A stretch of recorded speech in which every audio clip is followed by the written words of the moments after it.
ಈ ದಿನದ ಸಂಚಿಕೆಯಲ್ಲಿ 12 ರಾಶಿಗಳ ಇಡೀ ವಾರದ ಫಲಾಫಲ ಹಾಗೆ ಈ ವಾರದ ವಿಶೇಷತೆ ಒಂದೊಳ್ಳೆ ಮಾತನ್ನ ತಿಳಿಸ್ಕೊಡ್ತಾ ಹೋಗ್ತೀವಿ. ತಿಳಿಸ್ಲಿಕ್ಕೆ ನಮ್ಮೊಟ್ಟಿಗೆ ಜ್ಯೋತಿಷಿಗಳಾದ ಶ್ರೀಕಂಠ ಶಾಸ್ತ್ರಿಗಳಿದ್ದಾರೆ. ಮೊದಲಿಗೆ ಅವರನ್ನ ಕಾರ್ಯಕ್ರಮಕ್ಕೆ ಸ್ವಾಗತಿಸಿಕೊಳ್ಳೋಣ. ಶಾಸ್ತ್ರಿಗಳೇ ನಮಸ್ಕಾರ, ಕಾರ್ಯಕ್ರಮಕ್ಕೆ ಸ್ವಾಗತ ತಮಗೆ. ಶಾಸ್ತ್ರಿಗಳೇ, ಮೊದಲಿಗೆ ಒಂದೊಳ್ಳೆ ಮಾತನ್ನ ನೀವು ತಿಳಿಸ್ಕೊಡೋದಾದ್ರೆ ವೀಕ್ಷಕರಿಗೆ. ಖಂಡಿತ. ಈ ವಾರದ ಮಾತು ಯಾವುದು ಗಮನಿಸೋಣ. ಶ್ರೀ ಗುರುಭ್ಯೋ ನಮಃ. ಹರಿ ಓಂ. ಮೂರ್ತಿತ್ವೇ ಪರಿಕಲ್ಪಿತ ಶಶಿಭೃತೌ ವರ್ತ್ಮಾ ಪುನರ್ಜನ್ಮನ ಆತ್ಮೇತ್ಯಾತ್ಮವಿದಾಂ ಕ್ರತುಶ್ಚೇಜತಾಂ ಭರ್ತಾ ಅಮರಜ್ಯೋತಿಷಾಂ ಲೋಕಾನಾಂ ಪ್ರಳಯೋದ್ಭವ ಸ್ಥಿತಿ ವಿಭಶ್ಚಾನೇಕಧಾಯ ಶ್ರಿತೌ ವಾಚನ್ನ ಸದದಾತ್ವನೇಕ ಕಿರಣ ತ್ರೈಲೋಕ್ಯ ದೀಪೋ ರವಿಃ. ಸಮಸ್ತ ವೀಕ್ಷಕರಿಗೆ ಶುಭೋದಯ, ಶುಭ ಬೆಳಗು. ಈ ವಾರ ಪ್ರಾರಂಭ ಮಾಡೋ ಮುನ್ನ ಒಂದು ಒಳ್ಳೆಯ ಮಾತು ಗಮನಿಸಿ. ದುರ್ಜನ ಪರಿಹರ್ತವ್ಯೋ ವಿದ್ಯಾಲಂಕೃತೋಪಿ ಸನ್ ಮಣಿನಾ ಭೂಷಿತ ಸರ್ಪ ಕಿಮಸೌ ನ ಭಯಂಕರ. ಏನಪ್ಪ ಇದರ ಅರ್ಥ ಅಂತಂದರೆ, ವಿದ್ಯೆಯಿಂದ ಅಲಂಕರಿಸಲ್ಪಟ್ಟಿದ್ದರೂ ದುರ್ಜನಾದವನ್ನು ಬಿಟ್ಟು ಬಿಡಬೇಕಂತೆ. ರತ್ನದಿಂದ ಅಲಂಕೃತವಾಗಿದ್ದರೂ ಈ ಹಾವು ಹೇಗೆ ಭಯ ಹುಟ್ಟಿಸುತ್ತೋ ಆ ರೀತಿಯಲ್ಲಿ ಕೆಟ್ಟ ಜನರು ಅಂತಕ್ಕಂಥವ್ರು ಅವ್ರು ತುಂಬ ಬುದ್ಧಿವಂತರೇ ಆಗಿರ್ತಾರೆ, ತುಂಬ ಬುದ್ಧಿಶಾಲಿಗಳಾಗಿರ್ತಾರೆ, ಸಂಶಯ ಇಲ್ಲ ಅದರಲ್ಲಿ.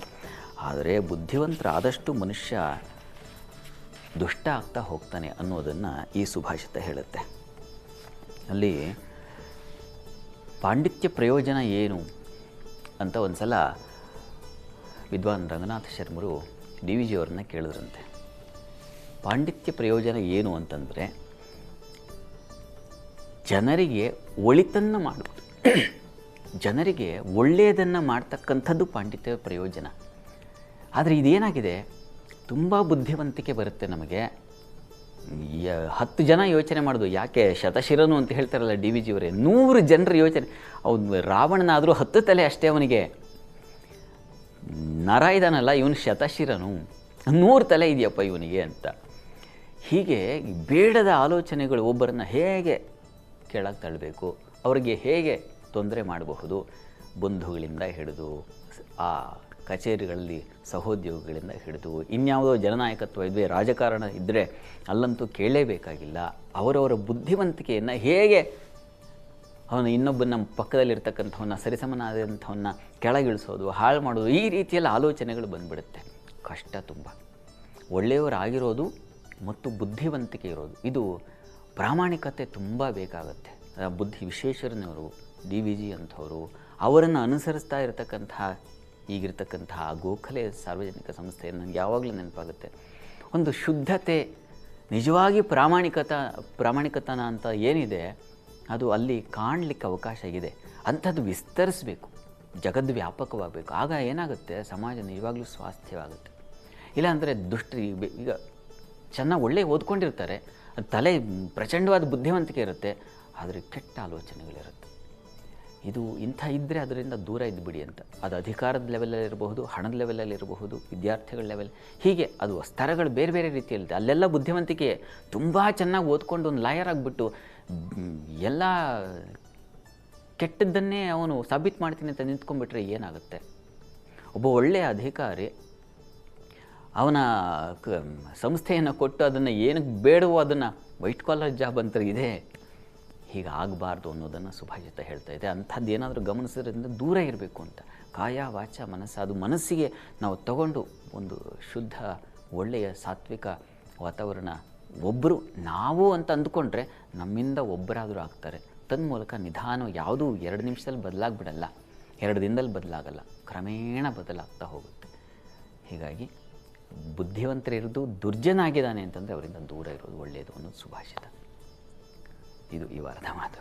ಶಾಸ್ತ್ರಿಗಳೇ, ಉನ್ನತ ಮಟ್ಟದಲ್ಲಿದ್ದರೆ ಸಾಲದು, ಎಷ್ಟೊಂದು ಓದ್ಕೊಂಡಿದ್ರೆ ಸಾಲದು, ಮನಸ್ಸಲ್ಲೂ ಕೂಡ ಒಳ್ಳೆತನ ಇರಬೇಕು ಅನ್ನೋದನ್ನು ತಿಳಿಸ್ಕೊಟ್ರಿ ಈ ವಾರ ಬಹಳ ವಿಶೇಷವಾಗಿ. ಹಾಗೆ ಶಾಸ್ತ್ರಿಗಳ ಮುಂದೆ ಈ ಇಡೀ ವಾರದ ವಿಶೇಷತೆಯನ್ನು ನೀವು ತಿಳಿಸೋಣ. ಈ ವಾರದಲ್ಲಿ ಬಹಳ ವಿಶೇಷತೆಗಳಿದ್ದಾವೆ. ಬಹಳ ಅಂದರೆ ಪ್ರಧಾನವಾಗಿ ನಮ್ಮ ಜ್ಯೋತಿಷ್ಯಕ್ಕೆ ಸಂಬಂಧಿಸಿದಾಗೆ ನನ್ನೇ ತಾನೇ ಗಮನಿಸಿದ್ದೀವಿ ನಾವು. ಶುಕ್ರನ ಪರಿವರ್ತನೆ, ಶುಕ್ರ ನೀಚ ಸ್ಥಾನಕ್ಕೆ ಹೋಗಿದ್ದಾನೆ. ತುಂಬ ಜನಕ್ಕೆ ಶುಕ್ರನಿಂದಾಗಿ ಆ ಸೌಖ್ಯತೆ, ಸಮಾಧಾನ, ಆ ರಂಗು, ಉಲ್ಲಾಸ ಇವುಗಳನ್ನೆಲ್ಲ ಕಳೆದು ಹಾಕ್ತಾನೆ. ಈ ದಿವಸ ಕುಜನೂ ಇದ್ದಾನೆ ಪರಿವರ್ತನೆ, ಗಮನಿಸಿ. ಈ ದಿವಸ ನಾವು ಕುಜನ ಒಂದು ಸಂಕ್ರಮಣವನ್ನು ಕಾಣ್ತೀವಿ. ಅವನು ಮಿಥುನ ರಾಶಿಯನ್ನು ಪ್ರವೇಶ ಮಾಡ್ತಾನೆ. ಇನ್ನು ಸಂಕಷ್ಟಹರ ಜ್ಯೋತಿ ಕೂಡ ಇದೆ. ಇವತ್ತು ಭಾನುವಾರ ಬೇರೆ, ತುಂಬ ದೇವಸ್ಥಾನಗಳಲ್ಲೆಲ್ಲ ಭಕ್ತ ಸ್ತೋಮ ನೆರೆದಿರುತ್ತೆ. ತುಂಬ ಸಂತೋಷ. ರಜಾ ದಿವಸ ಬಂತು ಅಂದರೆ ಹೋಗೋದು ಬಹಳ ಒಳ್ಳೆಯದು. ಇನ್ನು ಬುಧವಾರ ದಿವಸ ನಾವು ಕರ್ಕಟಕ ರಾಶಿಗೆ ಬುಧನ ಸಂಕ್ರಮಣವನ್ನು ಕಾಣ್ತೀವಿ. ಬುಧ ಅಲ್ಲಿ ಸ್ವಲ್ಪ ಕಾಲ ಇದ್ದ, ಮತ್ತೆ ಈಗ ಮಿಥುನಕ್ಕೆ ಹೋಗಿದ್ದ, ಮತ್ತೆ ವಾಪಸ್ ಕರ್ಕಟಕಕ್ಕೆ ಬರ್ತಾ ಇದ್ದಾನೆ. ಅವನು ಹಿಂದೆ ಹೋಗಿ ಸ್ವಲ್ಪ ಮುಂದೆ ಬರ್ತಾ ಇದ್ದಾನೆ. ಆ ರೀತಿಯಲ್ಲಿದೆ. ಇದು ಪ್ರಧಾನವಾಗಿ ಈ ಒಂದು ವಿಶೇಷತೆಗಳನ್ನು ನಾವು ಈ ವಾರದಲ್ಲಿ ಗುರುತಿಸ್ತೀವಿ. ಎರಡು, ಈಗ ನಾವು ಇಷ್ಟು ಗಮನಿಸಿದ ಹಾಗೆ ರಾಶಿಗಳಿಗೆ ಗ್ರಹಗಳ ಪರಿವರ್ತನೆ ಪ್ರಧಾನವಾಗಿರ್ತಕ್ಕಂಥದ್ದು. ತನ್ಮೂಲಕ ನೋಡಿ, ಈ ದಿವಸ ಕುಜನ ಪ್ರಯಾಣ, ಮಿಥುನ ರಾಶಿ ಬುಧನ ಕ್ಷೇತ್ರ, ಅಲ್ಲಿಗೆ ಕುಜ ಶತ್ರು ಕ್ಷೇತ್ರಕ್ಕೆ ಕುಜ ಪ್ರವೇಶವಾದರೆ ದ್ವಿಕ್ಷೇತ್ರೇ ಅಲ್ಪಂ ಅಂತ ಹೇಳುತ್ತೆ ಶಾಸ್ತ್ರದಲ್ಲಿ. ಶತ್ರು ಕ್ಷೇತ್ರಕ್ಕೆ ಒಂದು ಗ್ರಹ ಪ್ರವೇಶವಾದರೆ ಅದರ ಫಲ ಕಳ್ಕೊಳ್ಳುತ್ತೆ ಸ್ವಲ್ಪ ಮಟ್ಟಿಗೆ. ತನ್ಮೂಲಕ ಬೇಡದ ಆಲೋಚನೆಗಳು, ಬುಧ ಜಾಣ ಗ್ರಹ, ಕುಜ ಸೇರಿಬಿಟ್ರೆ ಏನಾಗುತ್ತೆ, ಬೇಡದ ಆಲೋಚನೆಗಳು ಸುರಳಿಸುತ್ತಲಿಕ್ಕೆ ಶುರುವಾಗುತ್ತೆ. ಎಂಥವನಿಗೂ ಒಂದು ಕ್ರಿಮಿನಲ್ ಬುದ್ಧಿ ಅಂತೀವಲ್ಲ, ಅದನ್ನೇ ನನಗೆ ಸುಭಾಷಿತದಲ್ಲಿ ಹೇಳಿದ್ದು. ಆ ಥರದ ಬುದ್ಧಿವಂತರಿಗೂ ಕೂಡ ಇಂಥದ್ದೊಂದು ಪ್ರಭಾವ ಉಂಟಾಗ್ಬಿಡುತ್ತೆ. ಆದಷ್ಟು ಆಗೇನಪ್ಪ ಮಾಡಬೇಕು ಅಂದರೆ ಮನಸ್ಸಿಗೆ ಹೇಳ್ಕೊಳ್ಬೇಕು, ಇದು ಬೇಡ, ಇದು ಒಂದು ಸ್ಥಿರತೆ ತಂದುಕೊಳ್ಬೇಕಾಗತ್ತೆ. ಆ ರೀತಿಯ ಒಂದು ಕುಜನ ಸಂಕ್ರಮಣದ ಫಲ ಇರ್ತಕ್ಕಂಥದ್ದು. ಇನ್ನು ಶುಕ್ರ ಅಂತೂ ನೀಚನಾಗಿದ್ದಾನೆ, ಸೌಖ್ಯ ಹಾಳು ಮಾಡ್ತಾನೆ. ಬುಧ ಜಲಕ್ಷೇತ್ರಕ್ಕೆ ಹೋಗ್ತಾ ಇದ್ದಾನೆ, ನೀರಿನ ಸಮೃದ್ಧಿ ಹೆಚ್ಚಾಗ್ತಕ್ಕಂಥದ್ದು, ನೀರಿನ ಒಂದು ವ್ಯವಹಾರಗಳಲ್ಲಿ ಹೆಚ್ಚಿನ ಲಾಭ ಗಳಿಕೆಗೆ ಅವಕಾಶಗಳು. ಸ್ತ್ರೀಜಿತ ಜಲಾರ್ಜಿತ ಸ್ವಹ ಅಂತ ಹೇಳುತ್ತೆ. ಹೀಗಾಗಿ ನೀರಿನ ವಾಟರ್ ಸೋರ್ಸ್ ಅಂತ ಏನಂತೀವಿ, ಅವುಗಳಲ್ಲಿ ಉತ್ಪನ್ನಗಳು, ವ್ಯಾಪಾರ ವಹಿವಾಟಿಗೆ ತುಂಬ ಸಮೃದ್ಧವಾಗಿರುತ್ತೆ, ಅದರಲ್ಲಿನ ಸಂಶಯ ಇಲ್ಲ. ಹೀಗೆ ಈ ಒಂದು ವಿಶೇಷತೆಗಳನ್ನು ನಾವು ಈ ವಾರದಲ್ಲಿ ಗುರುತಿಸ್ತೀವಿ.